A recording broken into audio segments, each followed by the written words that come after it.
मुअज़्ज़ज़ सामिन इकराम, अस्सलामु अलैकुम व रहमतुल्लाहि व बरकातुहू। वालेकुम अस्सलाम वरहमतुल्लाहि वबरकातुह।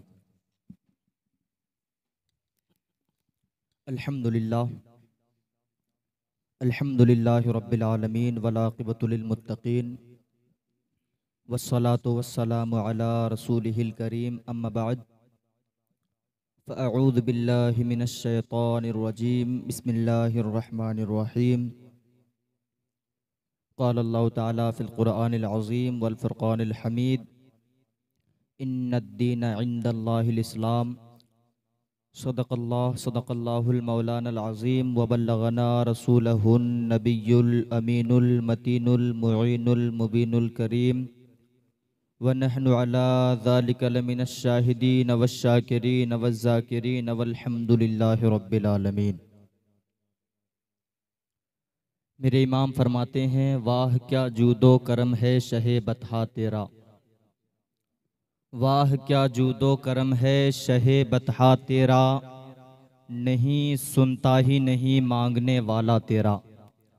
वाह क्या जूदो करम है शहे बतहा तेरा, नहीं सुनता ही नहीं मांगने वाला तेरा। और या रसूल अल्लाह, ये फर्श वाले तेरी शौकत का उलू क्या जाने।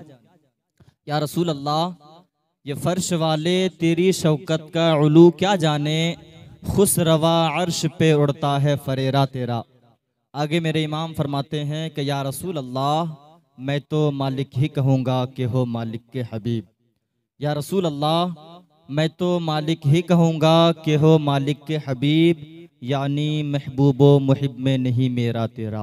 अज़ीज़ान मिल्लत इस्लामिया, खुतबा मसनूना के बाद मैंने कुरान मुक़द्दसा की जिस आयत मुक़द्दसा को तिलावत करने का शरफ़ हासिल किया, उस पर कुछ अर्ज़ मारूज़ से कबल गुंबद खज़रा की जानिब लो लगाकर भीख देने वाले आका व दाता जनाब मुहम्मदुर रसूलुल्लाह सल्लल्लाहु ताला अलैहि वसल्लम की बारगाह बेकस पनाह में निहायत ही अक़ीदताना वालिहाना अदबाना आशिकाना अंदाज में हदिया दरूद पाक की डाली मोहब्बतों की थाली में सजाकर पेश करें।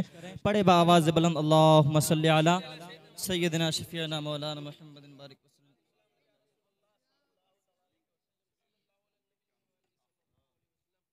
सलातुम व सलामुन अलैका या रसूल अल्लाह सल्लल्लाहु ताला अलैहि वसल्लम।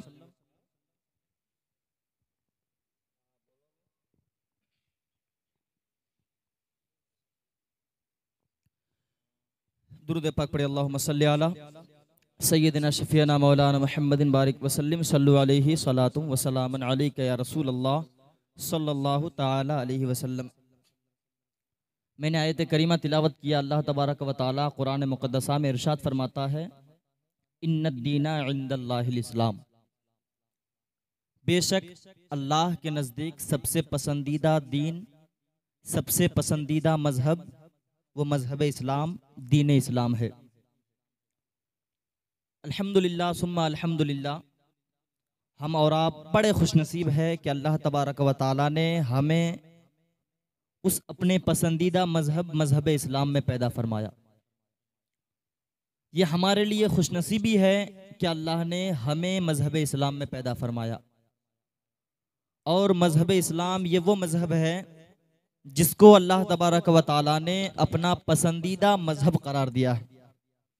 लिहाजा ये मजहब इस्लाम जिसके बारे में अल्लाह का फरमान है कि मजहब इस्लाम ये वो मजहब है जो मेरा पसंदीदा मजहब है, तो ये अल्लाह का पसंदीदा मजहब क्यों है, अल्लाह तबारक व तआला को ये मजहब पसंद क्यों आया, उसकी सबसे बड़ी वजह यह है कि अल्लाह तबारक व तआला ने इस मजहब को इसलिए सबसे ज्यादा पसंद फरमाया क्योंकि इस मजहब के लाने वाले जो हैं वो अल्लाह तबारक व तआला के सबसे चहीते महबूब हैं।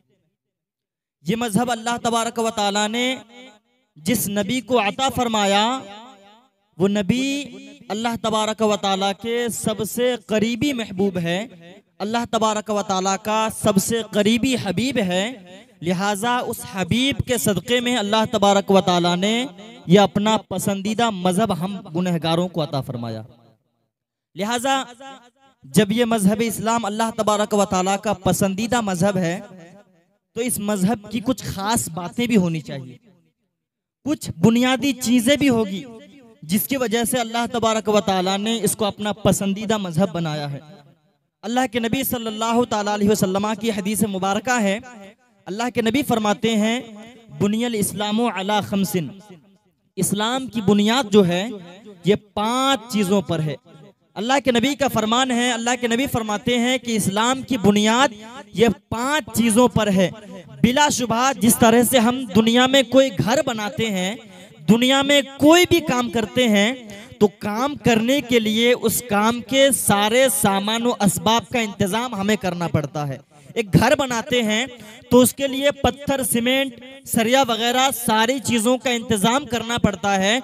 जब सारी चीजों को मिलाकर के एक नक्शा बनाते हैं, उसी नक्शे का नाम हम घर देते हैं।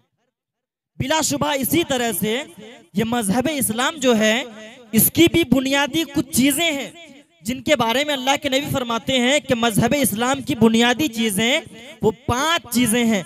लिहाजा ये 5 चीजें जिसने संभाल लिया उसने मजहब इस्लाम को संभाल लिया, और ये 5 चीजें जिसने तर्क कर दिया गोया उसने मजहब इस्लाम को तर्क करने में मदद किया। 5 चीजें क्या है? अल्लाह के नबी फरमाते हैं कि मजहब इस्लाम की बुनियादी 5 चीजें हैं। उनमें पहली चीज जो है नमाज। पहली चीज जो है अल्लाह के नबी फरमाते हैं कि ईमान है। मजहब इस्लाम की 5 चीजों में सबसे पहली चीज वो ईमान है। अब सवाल ये होता है कि ईमान क्या चीज है? ईमान किसे कहते हैं?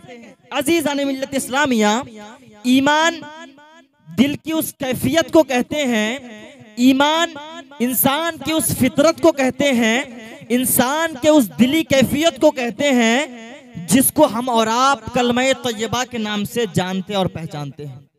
कलमा तैयबा ला इलाहा इल्लल्लाहु मुहम्मदुर रसूलुल्लाह सल्लल्लाहु ताला अलैहि वसल्लम, यही हकीकी ईमान है। अब इसमें भी ईमान जो है 2 तरह के होते हैं। कलमा तैयबा को अपनी जुबान से पढ़ना, पढ़ने के साथ साथ उसको दिल से मानना, यही ईमान है। और अल्लाह के नबी सल्लल्लाहु ताला अलैहि वसल्लम से तमाम दुनिया की चीजों से ज्यादा मोहब्बत करना, यही ईमान है। क्योंकि अल्लाह के नबी की हदीस मुबारक है, अल्लाह के नबी फरमाते हैं कोई शख्स उस वक्त तक मोमिने कामिल नहीं हो सकता, कोई शख्स उस वक्त तक पक्का मुसलमान नहीं हो सकता जब तक कि वो अपने भाई, अपने बेटे, अपने माँ बाप, यहाँ तक के अपने तमाम रिश्तेदार, यहाँ तक के दुनिया के तमाम लोगों से ज्यादा वो मुझसे मोहब्बत न करे, उस वक्त तक कोई बंदा मोमिने कामिल नहीं हो सकता। तो इस्लाम की बुनियादी 5 चीजों में पहली चीज जो है वो ईमान है, कलमा तैयबा है। अल्हम्दुलिल्लाह, अल्लाह का शुक्र है कि अल्लाह ने हमें मजहब इस्लाम में पैदा करने के साथ साथ ईमान वाला बना करके भेजा, ईमान वाला बना करके भेजा है। यकीनन मेरे दोस्तों, मेरे बुजुर्गों, ईमान एक ऐसी चीज है कि अगर किसी बंदे के अंदर ईमान ना पाई जाए और वो अपनी पूरी जिंदगी इबादतों में गुजार दे, वो अपनी पूरी जिंदगी अल्लाह को राजी करने में गुजार दे, लेकिन अगर उसका ईमान सही ना हो तो वो सारी इबादतें उसकी बेकार नजर आती है। ईमान इतनी मोतबर चीज है। लिहाजा अल्लाह के नबी फरमाते हैं कि बुनियादी इस्लाम की चीजों में दूसरी चीज जो है वो नमाज है। अब नमाज जो है ये क्या चीज है? नमाज हम बंदों के लिए क्या है? अल्लाह के नबी के हदीस मुबारक है, अल्लाह के नबी फरमाते हैं अस्सलातु मिअराजुन लिल मुमिनीन, नमाज जो है ये मोमिनों के लिए एक तरह की मेराज है। और नमाज ये वो इबादत है, ये वो काम है जिसके बारे में अल्लाह के नबी फरमाते हैं कि नमाज तमाम इबादतों में सबसे अफजल व आला इबादत है। नमाज तमाम इबादतों की जड़ है। लिहाजा अगर कोई बंदा नमाज को हल्का जाने, कोई बंदा नमाज को छोड़ता रहे, दुनिया में तमाम इबादतें करता रहे, यकीनन मेरे दोस्तों, मेरे बुजुर्गों, वो बंदा कामिल मोमिन नहीं हो सकता। क्योंकि नमाज ये मुसलमानों के लिए मेराज है। नमाज ये अल्लाह तबारक व तआला ने अपने हबीब सल्लल्लाहु ताला अलैहि वसल्लम को अपने कुर्बे खास में बुला करके हम गुनहगारों के लिए तोहफे में नमाज जैसी नेमतों को अता किया। लेकिन मेरे दोस्तों, दोस्तों, मेरे बुजुर्गों, हमारा आपका हाल इतना बुरा हो चुका है, इतना बुरा हो चुका है कि हम और आप दुनिया के पीछे भागने के चक्कर में अल्लाह तबारक व तआला को इतना भूल बैठे हैं, सही रास्ते से इतना गाफिल हो चुके हैं कि हमें नमाज से कोई मतलब नहीं है, हमें ईमान से कोई मतलब नहीं है। यकीनन मेरे दोस्तों, मेरे बुजुर्गों, जब तक हम अल्लाह तबारक व तआला को राजी करने के लिए उनके फरमान पर अमल नहीं करेंगे, तब तक ये दुनिया की जिंदगी हमारी कोई काम वाली जिंदगी नहीं है, तब तक ये जिंदगी हमारी आखिरत की जिंदगी के लिए कोई काम आने वाली जिंदगी नहीं है। काम अगर आने वाली जिंदगी है तो वो ये जिंदगी है कि हम और आप इस दुनिया में जब तक रहें अल्लाह तबारक व तआला को राजी करने के लिए इस जिंदगी को गुजारें, तो यकीनन मरने के बाद भी मौला तबारक व तआला हमारा हिसाबो किताब नेक लोगों के साथ अता फरमाएगा। तीसरी चीज क्या है? मजहब इस्लाम की बुनियादी चीजों में तीसरी चीज जो है, अल्लाह के नबी फरमाते हैं कि तीसरी चीज वो ईमान है। तीसरी चीज जो है वो रोजा है। मजहब इस्लाम की बुनियादी 5 चीजें हैं। पहली चीज के बारे में अल्लाह के नबी ने फरमाया कि ईमान है। दूसरी चीज के बारे में अल्लाह के नबी ने फरमाया कि नमाज है। तीसरी चीज के बारे में अल्लाह के नबी ने फरमाया कि वो रोजा है। यानी मजहब इस्लाम की बुनियादी जो 5 चीजें हैं उनमें तीसरी चीज ये रोजा है। लिहाजा अगर हम बंदों के दरमियान रमजान का मुकद्दस महीना आए, उस महीने में अल्लाह तबारक व तआला के फरीजा रमजान का मुकद्दस का महीना रोजा रखने का, तो हम और आपको चाहिए कि उस मुकद्दस महीने के कद्र व एहतराम करें, उस मुकद्दस महीने में अल्लाह तबारक व तआला को राजी करने के लिए रोजा रखें, ताकि मौला तबारक व तआला हम गुनहगारों से राजी होकर के मरने के बाद हमारा हिसाब व किताब नेक लोगों के साथ फरमाए और मरने के बाद मौला तबारक व तआला हम सबों को जन्नतुल फिरदौस में आला मकाम अता फरमाए। लिहाजा मेरे दोस्तों, मेरे बुजुर्गों, तीसरी बुनियादी इस्लाम की चीजों में जो है वो रोजा है। अब चौथी चीज जो है मजहब इस्लाम की बुनियादी चीजों में जो चौथी चीज है वो ज़कात है। नमाज, ईमान जो है ये ऐसी चीज है जो ईमान अगर किसी मुसलमान के अंदर ना हो तो वो मुसलमान नहीं हो सकता।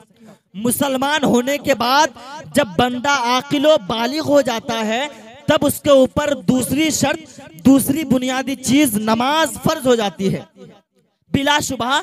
इसी तरह से जब बंदा मोमिन आकिलो बालिग होता है, अक्लो शऊर के मालिक होता है, तो उसको ऊपर मजहब इस्लाम की बुनियादी चीज़ों में जो तीसरी चीज़ है नमाज, तीसरी जो चीज़ है वो रोज़ा, वो भी अल्लाह तबारक व तआला के हुक्म के मुताबिक बंदा मोमिन पर फर्ज हो जाता है। लेकिन मजहब इस्लाम की बुनियादी चीज़ों में जो चौथी चीज़ है वो ज़कात है।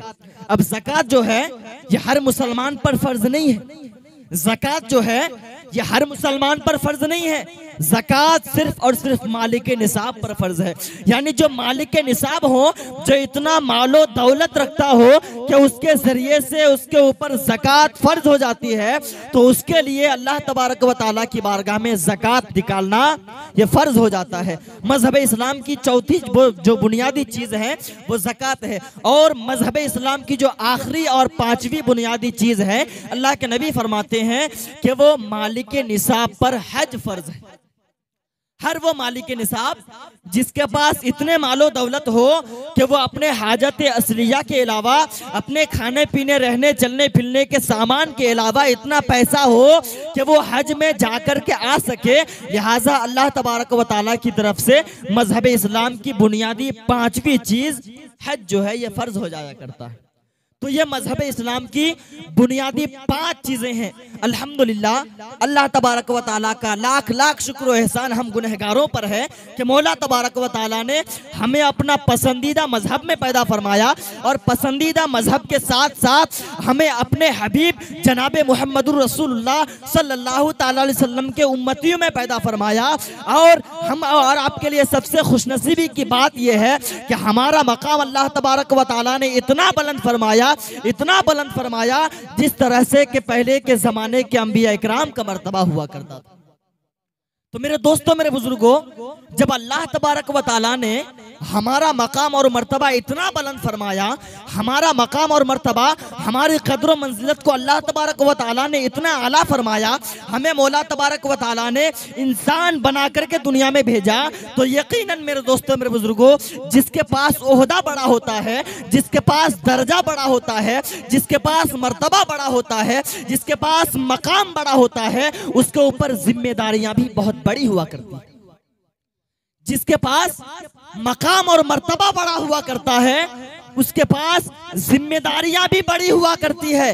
कहने का मतलब और मकसद ये है कि हम और आप सारे लोग मुसलमान हैं, हम और आप सारे लोग नबी के चाहने मानने वाले हैं, हम और आप सारे लोग हजरत अली के मानने वाले हैं, सारे लोग साहबा इकराम पर जान निसार करने वाले हैं, इमाम हुसैन को मानने वाले हैं, गौसे आजम को मानने वाले हैं, तमाम तर साहबा इकराम औलिया इकराम को मानने वाले हैं, नेक बुजुर्गाने दीन को मानने वाले हैं। जरा ये तो बताओ मुसलमान, क्या नबी ने कभी नमाज छोड़ा था?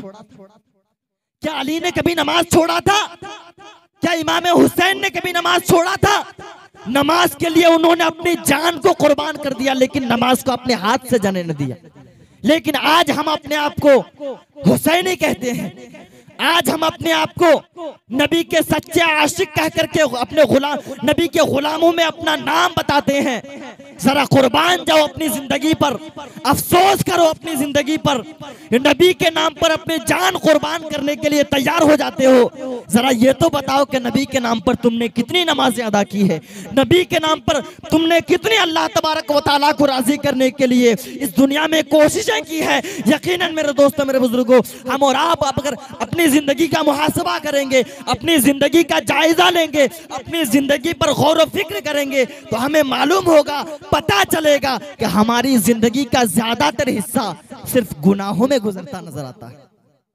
हमारी जिंदगी का ज्यादातर हिस्सा सिर्फ गुनाहों में गुजरता नजर आता है। यकीनन मेरे दोस्तों, मेरे बुजुर्गों, अल्लाह तबारक व तआला कुरान मुक़द्दस में इरशाद फरमाता है, कुल्लु नफ्सिन ज़ाइक़तुल मौत। हर नफ्स को, हर वो चीज जिसके अंदर जान पाई जाती है, अल्लाह तबारक व तआला के फरमान कुल्लु नफ्सिन ज़ाइक़तुल मौत के मुताबिक उसे मरना जरूरी है। लिहाजा दुनिया में हम कितने भी काम करते हैं, कितने भी मंसूबे बनाते हैं, तमाम मंसूबे में हर कोई राजी हो ये जरूरी नहीं होता है। बाप एक घर बनाने का सोचता है और कहता है कि हम जो घर बनाएंगे उसका गेट पूरब की तरफ रखेंगे, तो ये जरूरी नहीं कि पूरे घर वाले उस पूरब की तरफ दरवाजा रखने पर राजी हो।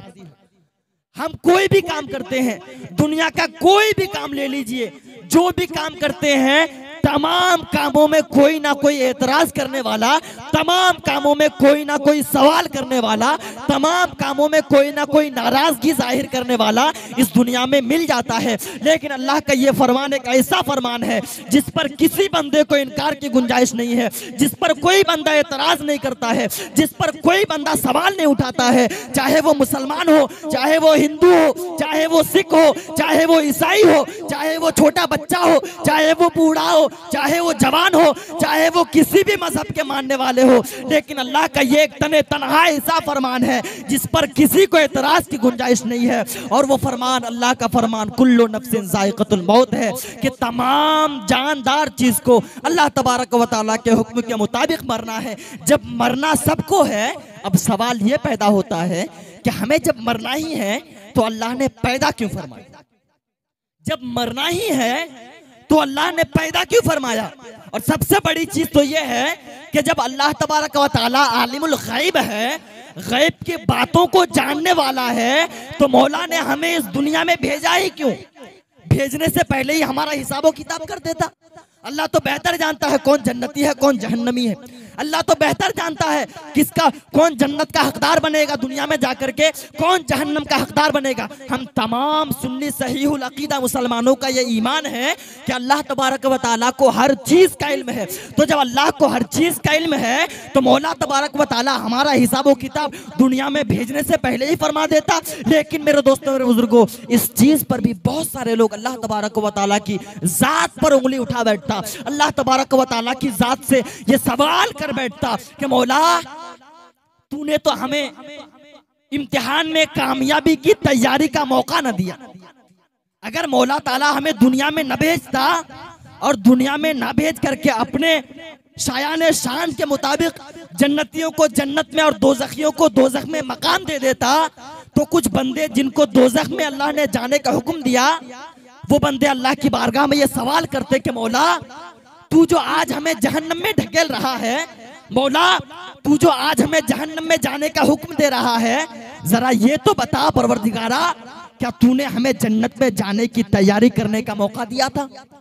तो ये चीज कोई एतराज ना करे, इसलिए अल्लाह तबारक व तआला ने तमाम जहान के लोगों को दुनिया में भेजा, और दुनिया में भेजते ही अल्लाह तबारक व तआला ने कुरान मुक़द्दसा में बांगे दुहल ऐलान कर दिया, खुलेआम ऐलान कर दिया, वमा खलक़तुल जिन्ना वल इंसा इल्ला लियअबुदून, मैंने इंसान और जिन्नात को सिर्फ और सिर्फ अपनी इबादत के लिए पैदा फरमाया। अब गौर करने का मकाम यह है, सोचने और समझने का मकाम यह है, समझने की बात यह है कि जब वो पैदा करने वाला, जब वो रिस्क देने वाला, जब हमारे नातवा जिस्म पर जान डालने वाला रब, हमें पैदा करने वाला रब हमें इबादत के लिए पैदा किया है, तो हमारी क्या मजाल है कि हम उनकी इबादत से दूर भागे? हमारी क्या मजाल है कि हम उनको नाराज करने पे लग जाएं? हमारी क्या मजाल है कि हम नमाजों से दूर भागें? लेकिन मेरे दोस्तों, मेरे बुजुर्गों, हमारा हाल ये हो चुका है कि हम और आप अपने आप को ईमान वाला कहते हैं, हम और आप अपने आप को मुसलमान कहते हैं, लेकिन प्यारो अपनी जिंदगी पर गौर करो, अपनी जिंदगी का मुहासबा करो, अपनी जिंदगी का एक दिन निकाल करके रात में सोने से पहले उस एक दिन का हिसाब करो, खुद पता चल जाएगा कि तुम जन्नत में जाने का हकदार हो या जहन्नम में जाने का। यकीनन मेरे दोस्तों, मेरे बुजुर्गों, मेरा ईमान कहता है हम आप में जितने लोग हैं, सारे लोग अगर सिर्फ एक दिन का हिसाब करें, पूरी जिंदगी की बात नहीं कर रहा मैं, सिर्फ एक दिन की अगर हिसाब रात में सोने से पहले कर लेंगे, तो मेरा ईमान कहता है कि हमारा एक दिन के 24 घंटे में 15 से ज्यादा घंटा सिर्फ गुनाहों में गुजरता हुआ नजर आएगा। अब जरा सोचिए कि मुसलमान हैं, नबी के चाहने वाले हैं, इमाम हुसैन के चाहने वाले हैं, और अल्लाह तबारक व तआला ने हमें सिर्फ अपनी इबादत ही के लिए पैदा फरमाया है। तो जरा अफसोस की बात यह है कि हमको अल्लाह ने इबादत के लिए भेजा है, लेकिन हमारा हाल क्या है कि 24 घंटे में ज्यादातर वक्त जो है हमारा गुनाहों में गुजरता नजर आता है। 24 घंटे में ज्यादातर वक्त जो है हमारा गुनाहों में नजर आता है। तो जरा बताइए कि क्या आप जन्नत में जाने का हकदार हैं? हम बड़े शान से कह देते हैं, बड़े शान से कह देते हैं कि जन्नत देना ये हुजूर का काम है, जन्नत देना ये हुजूर के हाथ में है। यकीनन मेरे दोस्तों, मेरे बुजुर्गों, अल्लाह तबारक व तआला ने अल्लाह के नबी सल्लल्लाहु अलैहि वसल्लम को वो मकाम और मर्तबा अता फरमाया है कि अल्लाह के नबी जिसे चाहे जन्नत अता कर सकता है, अल्लाह के नबी जिसे चाहे जहन्नम से आजाद कर सकते हैं। लेकिन प्यारो, जरा ये तो सोचो, जरा ये तो अमल करो कि मौला तबारक व तआला ने हमें जो पैदा किया है सिर्फ अपनी इबादत के लिए पैदा फरमाया है, और उन तमाम इबादतों में जिनको सबसे अफजल व आला इबादत करार दिया है, अल्लाह के नबी फरमाते हैं कि तमाम इबादतों में सबसे अफजल व आला इबादत जो है वो नमाज है। जरा सोचिए कि हम आप में से कितने लोग 5 वक्त की नमाज अल्लाह को राजी करने के लिए पढ़ते? शायद ही कोई निकल जाए, शायद कहना पड़ रहा है जमाने को देख करके, शायद ही कोई निकल जाए जो अल्लाह को राजी करने के लिए 5 वक्त की नमाजें पढ़ते हैं। यकीनन मेरे दोस्तों, मेरे बुजुर्गों, बहुत सारे लोग नमाजें तो पढ़ते हैं, लेकिन हकीकत मानों में देखा जाए तो उनकी नमाजें नमाजी भी नहीं होती, क्योंकि नमाज सिर्फ उठक बैठक कर लेने का नाम नमाज नहीं है। सिर्फ मस्जिद में जाकर के सर को सजदे में रख लेना, उठा लेना, ये नमाज नहीं है। नमाज के बहुत सारे फराइज भी है, बहुत सारी सुन्नतें भी है, बहुत सारी चीजें नमाजों में पढ़ना भी पड़ता है, तब जाकर के सही तौर पर नमाजें अदा हो जाती है। आज मुसलमानों का हमारा हाल ये हो चुका है कि हम और आप बहुत सारे ऐसे लोग हैं जो नमाज इसलिए पढ़ने जाते हैं कि हमारी उम्र ज्यादा हो गई है, अब अगर हम नमाज नहीं पढ़ेंगे तो दुनिया वाला हमें क्या कहेंगे, दुनिया वाला हमें क्या सोचेंगे, दुनिया वाला हमारे बारे क्या ख्याल करेंगे। यकीनन मेरे दोस्तों, मेरे बुजुर्गों, जब तुम दुनिया वाले को डर करके मस्जिद तक जा सकते हो, तो जरा सोचो उस रब का मकाम कितना आला है। जरा सोचो कि उस रब की पकड़ कितनी सख्त है। क्या तुम अपने आप को अल्लाह की पकड़ से बचा सकते हो?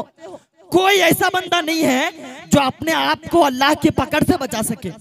लिहाजा अल्लाह तबारक व तआला ने हमारे नबी को वो मर्तबा अता फरमाया है कि अल्लाह के नबी जिसे चाहे जन्नत अता कर सकता है। लेकिन इसका ये मतलब नहीं है कि अल्लाह के नबी तो हमें जन्नत दिला ही देंगे तो हम छोड़ ही देते हैं, हम नमाजों को छोड़ ही देते हैं, हम रोजा को छोड़ ही देते हैं, हमको ज़कात से कोई मतलब नहीं रखना है, क्योंकि अल्लाह के नबी तो जन्नत दिलाने के लिए ही है। यकीनन मेरे दोस्तों, मेरे बुजुर्गों, ये सोच जो है सबसे बुरी सोच है। ऐसी सोच रखने वाला दुनिया का सबसे बुरा इंसान है, क्योंकि बुजुर्गान दीन बयान फरमाते हैं, अल्लाह के नबी की हदीस मुबारका है, अल्लाह के नबी फरमाते हैं मन तरकस सलाता मुतअम्मिदन फकद कफर। हदीस मुबारक, हदीस के हवाले से बात बयान कर रहा हूं। अल्लाह के नबी फरमाते हैं कि जो शख्स एक वक्त की नमाज, कितने वक्त की, साथ दीजिए जरा, कितने वक्त की, जो अल्लाह के नबी की बात बयान कर रहा हूं। अल्लाह के नबी फरमाते हैं मन तरकस सलाता मुतअम्मिदन फकद कफर। जिसने एक वक्त की नमाज जानबूझकर छोड़ दिया, जिसने एक वक्त की नमाज, अल्लाह अकबर, जिसने एक वक्त की नमाज जानबूझकर तर्क कर दिया, उसने कुफ्र किया, उसने कुफ्र किया, वो काफिर हो गया। अब जरा सोचिए कि अल्लाह के नबी के फरमान मन तरकस सलाता मुतअम्मिदन फकद कफर, जिसने एक वक्त की नमाज तर्क कर दिया वो काफिर हो गया। और सिर्फ अल्लाह के नबी ने नहीं फरमाया, बल्कि अल्लाह के नबी के साथ 110 से ज्यादा सहाबा इकराम ने इस बात को तस्लीम भी किया। 110 से ज्यादा सहाबा इकराम ने इस बात को माना भी है कि जिसने एक वक्त की नमाज जानबूझकर तर्क कर दिया, छोड़ दिया, वो काफिर हो गया। लेकिन मेरे दोस्तों, मेरे बुजुर्गों, हम और आप जिसके मसलक पर चलते हैं, हम और आप जिस इमाम के मानने वाले हैं, हजरत इमाम आजम अबू हनीफा, वो फरमाते हैं इस हदीस के हवाले से कि इस हदीस से मुराद ये नहीं है कि वो काफिर हो गया, बल्कि इस हदीस से मुराद ये है कि वो कुफ्र की हद तक पहुंच गया। जिसने एक वक्त की नमाज जानबूझकर छोड़ी, इमाम आजम के मुताबिक जो है वो काफिर नहीं हो गया, बल्कि वो कुफ्र की हद तक पहुंच गया। इम्कान ये है कि उसको मरने के वक्त ईमान नसीब ना हो। इम्कान ये है जिसने एक वक्त की नमाज छोड़ी, उसके लिए ये मुमकिन है कि जब वो मरेगा तो मरने से पहले उसको ईमान नसीब ना होगी। यकीनन मेरे दोस्तों, मेरे बुजुर्गों, जिसको मरने के वक्त ईमान नसीब ना हो, फिर चाहे दुनिया में वो पूरी जिंदगी के हर लम्हे अल्लाह को राजी करने में गुजार दे, अल्लाह की इबादतों में गुजार दे, लेकिन अगर मरने के वक्त उस बंदे हकीर फकीर पुरतकसीर को कलमा तैयबा नहीं आता है, अगर मरने के वक्त उस बंदे की मौत ईमान की हालत में न होती है, तो यकीनन उसकी तमाम इबादतें बेकार हो जाया करती है, उसकी तमाम रियाजतें बेकार हो जाया करती है, उसकी तमाम इबादतें जितनी भी उन्होंने दुनिया में की थी, अगर उसकी मौत ईमान की हालत में न हुई हो तो उसकी तमाम इबादतें बेकार हो जाया करती है। मेरे दोस्तों, मेरे बुजुर्गों, कहने बयान करने का मतलब और मकसद ये है कि मौला तबारक व तआला ने हमें दुनिया में सिर्फ इसलिए भेजा है कि हम उस रब्बे कदीर को राजी करने के लिए उस रब की इबादत करें, अल्लाह के नबी सल्लल्लाहु अलैहि वसल्लम की मोहब्बतों को अपने सीने में बसा करके अल्लाह के नबी के फरमान पर अपनी जिंदगी को गुजारने की कोशिश करें। मौला तबारक व तआला, यकीनन अगर हम मौला तबारक व तआला की बात पर, मौला के फरमान पर, अल्लाह के नबी सल्लल्लाहु अलैहि वसल्लम के फरमान पर अपनी जिंदगी को गुजारेंगे, तो मेरा ईमान कहता है कि मौला तबारक व तआला हमारी मौत भी ईमान के हालत में अता फरमाएगा, मरने के बाद हमारा हिसाब व किताब भी नेक लोगों के साथ अता फरमाएगा। लेकिन जरूरी है कि हम और आप अल्लाह को राजी करने के लिए, अल्लाह तबारक व तआला को राजी करने के लिए अल्लाह तबारक व तआला के फरमान पर अमल करने की कोशिश करें। आखिरी वाक़या आप हजरात के समातों के हवाले करूंगा, क्योंकि वक्त जो है 12:20 हो चुका है। और सबसे बड़ी चीज ये है, हम तमाम लोगों में जो आजकल कमी है वो ये है कि हम और आप दुनिया को अपनी जन्नत समझ बैठे हैं, दुनिया ही को अपनी आखिरत समझ बैठे हैं। और अल्लाह के नबी फरमाते हैं कि ये दुनिया जो है ये मुसलमानों के लिए कैद खाना है, दुनिया जो है ये मुसलमानों के लिए जेल है। और जेल में किसी को आसानी नहीं मिलती है। जेल में जो भी जाता है, कैद खाने में जो भी रहता है, उसको आसानी नहीं मिलती है। लेकिन कैद खाने की तपिश को, कैद खाने की शिद्दत को जब वो बर्दाश्त कर लेता है, फिर जब उसको कैद खाने से रिहा किया जाता है, तो फिर ये दुनिया की जिंदगी उसके लिए आसान जिंदगी हो जाया करती है। तो अल्लाह के नबी ने फरमाया कि ये दुनिया जो है ये मुसलमानों के लिए कैद खाना है और काफिरों के लिए ये दुनिया जन्नत है। लेकिन आज मुसलमानों में कमी ये हो चुकी है कि मुसलमान दुनिया कमाने के पीछे भागते नजर आते हैं।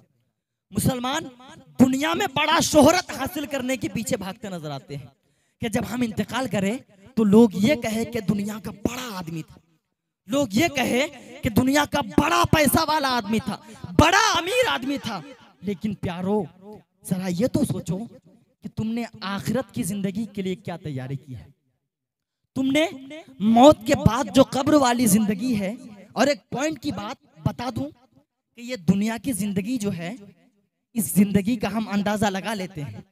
उम्मन आजकल के दौर में हम ये अंदाजा लगाते हैं कि आजकल किसी की उम्र ज्यादा से ज्यादा अगर जाती है 100 साल, अंदाजा लगा लेते हैं। 50 साल में कोई इंतकाल कर जाता है, 60 साल में, 70 साल में, 80 साल में, 90 साल में, 100, ज्यादा से ज्यादा अगर कोई जाता है तो 100 साल। आजकल के दौर की बात कर रहा हूं। इस दुनिया की जिंदगी का हम अंदाजा लगा लेते हैं। लेकिन प्यारों, क्या हम आप में से किसी को भी कब्र की जिंदगी का अंदाजा है? क्या हम आप में से कोई भी ये अंदाजा लगा सकता है कि कब्र में हमें 100 साल रहना है, कब्र में हमें 200 साल रहना है, कब्र में हमें 500 साल रहना है? यकीनन हम आप में से कोई ये नहीं बता सकता कि कब्र की जिंदगी कितनी लंबी जिंदगी है। हमारे सुफिया इकराम बयान फरमाते हैं, बुजुर्गान दीन बयान फरमाते हैं कि अगर दुनिया और आखिरत की जिंदगी को एक जिस्म के बराबर जिंदगी मान लिया जाए तो उसमें से दुनिया की जिंदगी जो है ये एक नाखून के बराबर भी नहीं है। अगर दुनिया और आखिरत की जिंदगी को एक ही जिंदगी मान लिया जाए तो दुनिया और आखिरत की जिंदगी के मुकाबले में ये दुनिया की जिंदगी एक नाखून के बराबर जिंदगी नहीं है। तो प्यारों, इस नाखून के बराबर जिंदगी को बनाने के लिए अपनी आखिरत की जिंदगी को बर्बाद न करो। अल्लाह के वास्ते अपनी आखिरत की जिंदगी को बर्बाद न करो। ये दुनिया की 50-60 साल जिंदगी में इज्जत कमाने के वास्ते अपनी आखिरी जिंदगी को बर्बाद न करो। बेशक इज्जत और जिल्लत ये अल्लाह के हाथ में है। इज्जत और जिल्लत देना ये किसी आम इंसान के हाथ में नहीं है। अल्लाह जिसे चाहता है उसे इज्जत अता करता है, जिसे चाहता है उसे जिल्लत, जलील और रुस्वा कर देता है। प्यारों, मेरे दोस्तों, मेरे बुजुर्गों, हमारे बुजुर्गान दीन की जिंदगी को देख लीजिए। हम और आप इमाम हुसैन के मानने वाले हैं, हम और आप गौसे पाक के मानने वाले हैं, हम और आप हुजूर ख्वाजा गरीब नवाज के चाहने मानने वाले हैं। वो तमाम औलिया इकराम तो इस दुनिया से पर्दा फरमा चुके हैं। आपके दयार के मशहूर बुजुर्गान दीन, हम और आप सारे लोग दादा बापू के मानने वाले हैं, है कि नहीं?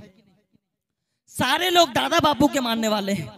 अब जरा गौर कीजिए कि हम इमाम हुसैन के मानने वाले हैं, हम गौसे पाक के मानने वाले हैं, हम ख्वाजा गरीब नवाज के मानने वाले हैं, हम तमाम औलिया इकराम के मानने वाले हैं, हम दादा बापू के मानने वाले हैं। जरा ये सोचिए कि उन औलिया इकराम के पर्दा करने को कितने साल गुजर गए, कितने साल गुजर गए। करबला का वाकया कितने साल गुजर गए। लेकिन आज भी हमारा बच्चा बच्चा जानता है कि मुहर्रम के 10वीं तारीख को क्या, कौन सी तारीख थी। आज भी हमारा बच्चा बच्चा को मालूम है कि इमाम हुसैन की जात कौन सी जात थी। आज हमारे बच्चे बच्चे को मालूम है कि हुजूर गौसे पाक का मकाम कितना बुलंदो बाला है। आज हम में तमाम लोगों को मालूम है कि हुजूर गरीब नवाज का मकाम कितना बुलंदो बाला है। हमारे तमाम औलिया इकराम का मकाम कितना बुलंदो बाला है। कभी आपने गौर किया कि आज भी हम इमाम हुसैन की उस 10वीं तारीख को क्यों याद करते हैं? कभी आपने गौर किया कि आज भी हम हुजूर गौसे आजम के नाम पर 11वीं शरीफ क्यों मनाते हैं? कभी आपने गौर किया कि आज भी हम हुजूर गरीब नवाज के नाम पर 6ठी शरीफ क्यों मनाते हैं? जरा सोचिए कि इस दुनिया में कितने बड़े बड़े लोग आए, कितने बड़े बड़े लोग आए, कितने लोग आकर के चले गए, लेकिन आज उनका नामो निशान बाकी नहीं है। आज उनकी तारीख पैदाइश, तारीख वफात भी याद नहीं है। लेकिन हमारे बुजुर्गान दीन ऐसे गुजरे हैं जिनकी तारीख पैदाइश और तारीख वफात जो है हमारे बच्चे बच्चे को याद है। हुजूर गौसे आजम के बारे में हमारे बच्चे बच्चे को याद है। आखिर क्यों याद है? आखिर क्यों याद है? यकीनन मेरे दोस्तों, मेरे बुजुर्गों, बहुत गौर करने की बात है। हम और आप भी तो इंतकाल कर जाते हैं। हमारे दादा के दादा जो है इंतकाल कर गए, इंतकाल किया नहीं, हमारे दादा के दादा इंतकाल कर गए हैं। लेकिन हम में किसको अपने दादा के मौत की तारीख याद है? किसी को याद है? किसी को नहीं है। लेकिन जरा सोचिए कि इमाम हुसैन कितने दिन पहले शहीद हुए थे। हुजूर गौसे आजम कितने दिन पहले इंतकाल फरमा गए, पर्दा कर गए। हमारा आपका सबका ईमान यह है कि तमाम मोमिने कामिल जो है ये अपनी कब्रों में जिंदा है, लेकिन जाहिरी जिंदगी से जो वफात पाए हैं हम में तमाम लोगों को उनकी तारीख वफात मालूम है, जबकि वो तो बहुत दिन हो गए, जबकि हमारे दादा के बाप की तारीख पैदाइश तारीख वफात हमें मालूम नहीं। आखिर वजह क्या है? वो भी तो हमारी तरह इंसान थे। हुजूर गौसे आजम भी तो हमारी तरह इंसान थे। हुजूर गरीब नवाज भी तो हमारी तरह इंसान थे। हुजूर दादा बापू आज हैं, ये भी तो हम आप जैसे इंसान हैं। लेकिन इनका मकाम इतना बुलंद क्यों है? लोग इनके दर पर क्यों जाते हैं? इसकी सबसे बड़ी वजह यह है कि इन्होंने दुनिया को राजी करने के लिए दुनिया नहीं गुजारा। इन्होंने दुनिया में जो भी काम किया अल्लाह तबारक व तआला को राजी करने के लिए किया। हुजूर गौसे आजम ने अपनी दुनिया में जो भी काम किया सिर्फ अल्लाह की रजा के लिए किया, तो अल्लाह तबारक व तआला ने उनका मकाम इतना बुलंद फरमा दिया कि कयामत तक के तमाम लोग उनके दरबार पर हाजिरी दिया करते हैं। यकीनन मेरे दोस्तों, मेरे बुजुर्गों, ये वजह सिर्फ ये है कि उन तमाम बुजुर्गों ने दुनिया में रहकर को दुनिया को अपनी जन्नत न समझा, बल्कि आखिरी जिंदगी को बनाने के लिए इस दुनिया की तमाम तर मुसीबतों का सामना किया। तब जाकर के मौला तबारक व तआला उनसे राजी हो गए। जब मौला राजी हो गया तो मौला ने उनका मकाम इतना बुलंद फरमा दिया कि कयामत तक के लोग उनके दर पर हाजिरी दिया करते हैं। यकीनन मेरे दोस्तों, मेरे बुजुर्गों, कहने का और बताने का मकसद और मतलब सिर्फ ये है कि हम और आप अपने आप को मुसलमान कहते हैं, लेकिन हमें मरने के बाद हमारी तारीख़ पैदाइश, हमारे तारीख़ वफात जो है 2-4 पीढ़ियों के बाद ही हमारे तारीख़ पैदाइश भूल जाया करते हैं। वजह क्या है? वजह यह है कि हम और आप मौला ताला को भूल बैठे हैं। वजह यह है कि हम और आप अपनी ज़िंदगी को रब को राज़ी करने के लिए नहीं गुजारते हैं। यकीनन जो अपनी ज़िंदगी को रब को राज़ी करने में गुजार देता है, जो अपने दुनियावी ज़िंदगी को दुनिया समझ करके छोड़ देता है, अपनी आखिरी ज़िंदगी को तैयारी करने के लिए इस दुनिया में तरह तरह के तमाम मुसीबतों का सामना करता है, जब उस बंदे से अल्लाह राजी हो जाता है तो उसका मकाम मेरा परवरदिगार इतना बुलंद फरमा देता है कि वो दुनिया से रूपोश हो जाता है, वो दुनिया से इंतकाल कर जाता है, लेकिन उसकी यादें हजारों हजार साल तक बाकी मौला तबारक व तआला रख देता है। मेरे दोस्तों, मेरे बुजुर्गों, कहने का मतलब और मकसद ये है कि अपने दिल में खौफ खुदा बिठाइए, अपने दिल में अल्लाह तबारक व तआला का खौफ बिठाइए। यकीनन प्यारो, मौला तबारक व तआला की पकड़ बहुत सख्त पकड़ है। दुनिया की आग में हमारा जिस्म इतना ताकतवर नहीं है कि 1 मिनट जल करके बर्दाश्त कर सके, लेकिन जहन्नम की आग तो दुनिया की आग से 70 गुना ज्यादा गर्मी वाली है, 70 गुना तपिश ज्यादा उसमें होने वाली है। मौला तबारक व तआला के सदक़े, अल्लाह के नबी सल्लल्लाहु अलैहि वसल्लम के सदक़े में आप सारे लोगों से गुजारिश करूंगा कि नमाज पंजगाना की जो है नमाज पंजगाना की पाबंदी कीजिए। मौला तबारक व तआला को राज़ी करने के लिए अपनी दुनियावी ज़िंदगी को दुनिया समझ करके गुजारिए। आखिरी ज़िंदगी को राज़ी करने के लिए इस दुनिया में ज़रा सी दिक्कतें उठा लीजिए, मुसीबतों का सामना कर लीजिए। यकीनन इस दुनिया की ज़िंदगी के मुसीबतें, ये आफतें, ये बलाएँ आखिरी ज़िंदगी की मुसीबतों से बहुत ही अदना दर्जे की है, बहुत ही कम दर्जे की है। अगर हम और आप इस दुनिया में तकलीफों को उठा करके रब को राजी कर लेते हैं तो मौला तबारक व तआला हमारा हिसाब व किताब भी नेक लोगों के साथ फरमाएगा। मौला तबारक व तआला से दुआ करता हूँ कि मौला तबारक व तआला हम सबों को सुनने से ज़्यादा उस पर अमल करने की तौफीक अता फरमाए। बिलखुसूस हम सारे लोग जो है औलिया इकराम, सहाबा इकराम और शोहदाए इज़ाम अहले बैत अतहार के चाहने मानने वाले हैं। सिर्फ कह लेने के कुछ नहीं होता है, कह लेने से हम इमाम हुसैन के मानने वाले हैं, कह लेने से कुछ नहीं होता है। उनके नक्शे कदम पर जिंदगी गुजारी है, तब जाकर के सच्चे हुसैनी कहलाएंगे। उनकी जिंदगी की तरह अपनी जिंदगी को बनाने की कोशिश कीजिए, तब जाकर के हुसैनी कहलाएंगे। इमाम हुसैन ने नमाज को तर्क न किया, अपनी जान को कुर्बान कर दिया, लेकिन नमाज को तर्क न कर दिया। आज हमारा हाल ये हो चुका है कि मस्जिदों में अजानें होती है, हम और आप मस्जिदों से दूर भागते नजर आते हैं। हमारा हाल ये हो चुका है